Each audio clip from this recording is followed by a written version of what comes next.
आजचा हा व्हिडिओ जो आहे तो अगदीच रँडम वगैरे आहे, कारण प्रथमेशने ना माझ्यासाठी मोगऱ्याची फुलं आणली होती. लहानपणी ना मी याचा गजरा बनवायचे, म्हणजे जो आपण सुईने बनवतो ना, सुई धागा, तसा नाही, दोऱ्याच्या साह्याने.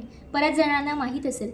आणि कोकणात वाढल्यामुळे आणि घराच्या आसपास ही फुलं अशी असल्यामुळे सवय होती बनवायची. सो फार भाई गजरा होईल इतकी काही फुलं नाही आहेत, सोपं असतं.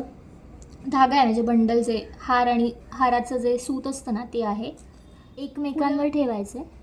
ओके, धागा मी खालून एक राऊंड मारला आहे गोल करून, एक गाठ, हलकी गाठ.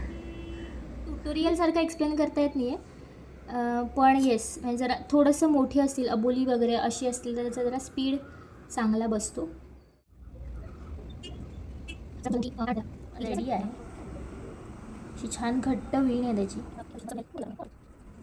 ओके, सो बघा, सो हा झालेला आहे छोटासा दाट वीण आहे ना, क्यूट.